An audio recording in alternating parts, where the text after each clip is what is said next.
Very good morning, student. Today we'll see chapter number 10 Computer in Accounting Exercise 10. इसके पहले का video अगर आपने देखा होगा तो मैंने पूरा थ्योरेटिकल पार्ट सिखाया है। तो आज हम एक्सरसाइज करेंगे जो कि ऑब्जेक्टिव्स के लिए बहुत इंपॉर्टेंट है। आपकी इंटरनल टेस्ट भी होगी कॉलेज में, ABT एप्लीकेशन बेस्ड टेस्ट, बस उस में भी आपको ये इंफॉर्मेशन, ये एक्सरसाइज काम आएगा। So let's start without wasting much time. Objectives questions. Select the most appropriate alternatives from those given below and rewrite. मुझे यहाँ पे एक बताना है कि बहुत बार आप मिस्टेक करते हो कि here you need to write rewrite. Here they clearly given कि आप एक बार अल्टरनेटिव करेक्ट चूज करो और फिर से रीराइट करो, तो आपको यहाँ से विद करेक्ट आंसर रीराइट करना है। तो the primary documents for recording all business transaction in tally is voucher. अगर इसके पहले का आपने वीडियो देखा होगा वाउचर का, तो मैंने बार बार कहा है कि CAS कंप्यूटर अकाउंटिंग सिस्टम में हमें वाउचर सिर्फ पुट करना होता है। Sales voucher, purchase voucher, cash voucher, बस वो अगर हम पुट करोगे तो ऑटोमेटिकली बाकी का journal, ledger, trial balance automatically update होता है। तो प्राइमरी डॉक्यूमेंट्स हमें किसकी जरूरत होती है? वाउचर की। This display the balance date wise for a selected voucher type. तो of course this is a day book. So this display, तो ये है day book जो हमें day wise बताता है। Fixed deposit accounts come under of course investment. हम देखो करंट लायबिलिटी तो है नहीं, फिक्स डिपॉजिट, देन बैंक भी नहीं है, करंट असेट भी नहीं है, तो क्या बचा? इन्वेस्टमेंट। तो एफडी हम हमेशा असेट साइड बताते हैं, देखो इन्वेस्टमेंट। ठीक है। Next B, give one terms और phrase which can be substitute each of the following statement. So यहाँ पे सिर्फ हमें वर्ड देना है, यहाँ पे आपको रीराइट करने की जरूरत नहीं है। यहाँ पे सिर्फ आपने आंसर लिखा वन वर्ड तो भी आपको मार्क्स मिल जाते हैं, बट सिर्फ यहाँ पे ध्यान रखना है, when they clearly mention rewrite, that means you are supposed to write again this statement. Okay, I hope this is clear. The details of bill receivable are maintained in the record. Of course bill receivable किससे related होता है? Sundry debtors से हमने bill of exchange में सीखा है। So this answer will sundry debtors. Tally software is classified into this category, mercantile category.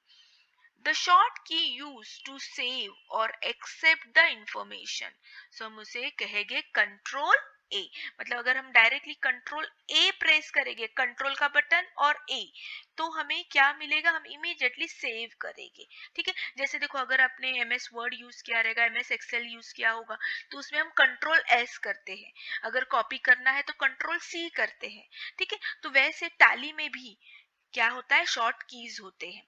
तो ये कंट्रोल ए एक्सेप्ट करता है इंफॉर्मेशन, इसलिए कंट्रोल ए। तो इस तरीके से आप याद रखो, एक्सेप्ट करता है इसलिए A. It is a damage software, crack, nearly fully functional. तो मैंने लास्ट वीडियो में ही बताया, पायरेटेड मतलब डैमेज होता है लेकिन पूरा अच्छे से काम करता है, लेकिन वो इलीगल होता है।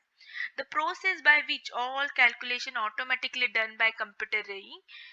सो देखो यहाँ पे मैंने आपको लिख कर भी दिया है फिर से कौन कौन से सॉफ्टवेयर होते हैं और उसमें से कौन सा इलीगल होता है। पायरेटेड इलीगल होता है, ये दोनों लीगल होते हैं।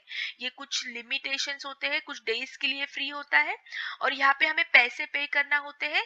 जितने साल के लिए हमने पे किया है उतने साल का हमें ये सॉफ्टवेयर अलाउड होता है। Okay okay, next again will come to back fifth one. The process by which all calculation automatically done by the accounting software, it's called automation. Automatically होता है तो वो प्रोसेस को कहते हैं automation. State whether following statements are true with reason. इस साल से आपको विथ रीजन भी पूछा है, तो आपको यह रीजन एक लाइन का लिखना कंपलसरी है। Alt D are the short key for delete the voucher entry. Of course D for delete. ठीक है। So this is a true. तो अब रीजन क्या लिखोगे आप? To delete voucher entry, people use Alt D key. बस इसको ही आपको करेक्ट करना है। In Tally, F6 function keys is for payment voucher. देखो मैंने लास्ट की वीडियो में आपको सब सिखाया है, आपके टेक्स्ट बुक में भी दिया है कि F7 किसके लिए है, F8 किसके लिए है, F8 सेल्स के लिए है, F9 परचेज के लिए है, वैसे F6 किसके लिए है, तो आपको ये लर्न करना होगा. So this is a fall. F6 function is useful for receipt voucher. I think F5, शायद F5 ये क्या है, पेमेंट के लिए. एक बार आप फिर से देख लो. Okay. Legal software is fully functional software without any restriction. Of course this is a true.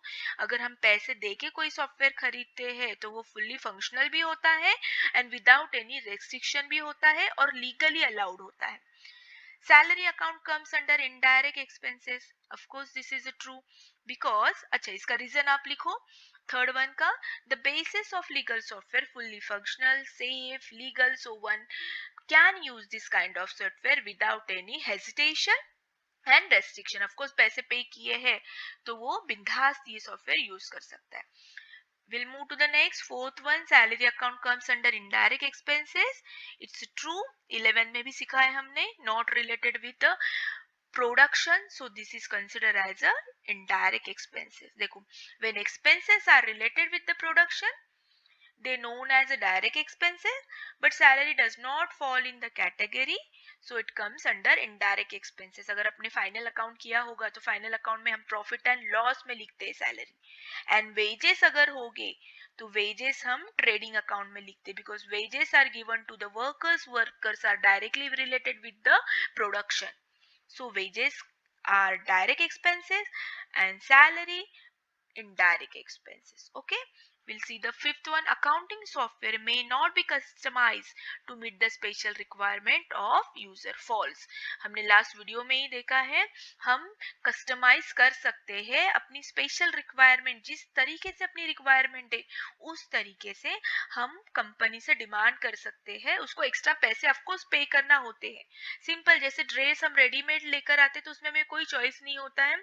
जैसे डिजाइन किया है वी हैव टू परचेस. लेकिन वही अगर हम टेलर के पास जाएंगे तो हम हमारे हिसाब से, हमारे साइज के हिसाब से, हमारे कलर चॉइस के हिसाब से, डिजाइन के हिसाब से हम डिजाइन कर सकते हैं.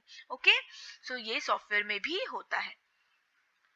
Answer in one sentence what is a CAS.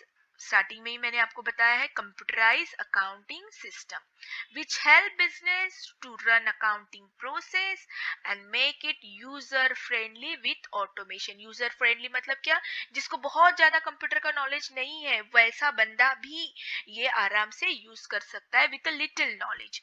Okay. Write the step to create ledger. तो आपको ये मैंने गेटवे बताया है लास्ट वीडियो में कि कैसे करते हैं.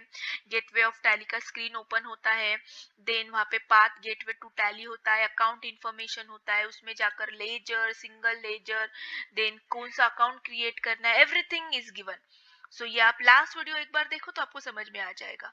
How to view report in Tally, ये भी कैसे व्यू करते हैं. अगेन सेम व्यू के लिए ऑप्शन होता है रिपोर्ट पे. मैंने कहा है balance sheet, profit and loss, बस वो रिपोर्ट पे क्लिक करो और क्या आपको चाहिए, कौन से डिस्प्ले चाहिए, मतलब बैलेंस शीट चाहिए, ट्रायल बैलेंस चाहिए, उसमें आपको क्या चाहिए, बस वो क्लिक करो. ऑटोमेटिकली आपको पूरा report within a second available होगा. Explain the various type of voucher, ये मैंने सब आपको वीडियो में बताया है. F5 देखो, F5 पेमेंट के लिए है, ट्रू एंड फॉल्स में पूछा गया था. F5 is for a payment and F6 is for a receipt voucher. ये आपको थोड़ा सा लर्न करना है. एक पेपर पे लिखो, कहीं तो स्टिक करो, आते जाते पढ़ो. 3 4 5 हार्डली 6 to 8 आपके वाउचर्स है, बस उतना ही लर्न करना है. Write the steps to create a company. So ये इस तरीके से देखो. आप देखो वीडियो, मेरा लास्ट वीडियो अगर आप देखोगे मेरा थेरोटिकल इंट्रोडक्शन का, तो आपको सब क्लियर हो जाएगा कि कैसे करना है. गेटवे ऑफ टैली, इसका मैंने फ्रंट पेज भी बताया है. देन कंपनी इंफॉर्मेशन होती है, उसमें हमको हमें क्रिएट कंपनी करना होता है. अब क्रिएट कंपनी नाम तो लिखा, बट उसमें क्या क्या डिटेल्स हमें पुट करने हैं वो सब डिटेल्स हमें उसमें पुट करने होते हैं. It's very easy. बाहर मार्केट में इसके कोर्स अवेलेबल है. अगर 12th होने के बाद अगर थोड़ा सा रिलैक्सेशन के लिए आप ये कोर्स कर सकते हो, जो बाद में बहुत बेनिफिट होगा आपके फ्यूचर करियर के लिए। सो आई होप आपको समझ में आया है। तो मैं आज डिक्लेयर कर सकती हूँ मैंने 12th का सिलेबस कंप्लीट किया है। चैप्टर नंबर 1 से लेके चैप्टर नंबर 10 तक मैंने हर चैप्टर आपको अनसॉल्व वाले प्रॉब्लम सॉल्व करवा के दिए हैं। So best of luck, now only 1.5 month left for your HSC board. So best of luck for it.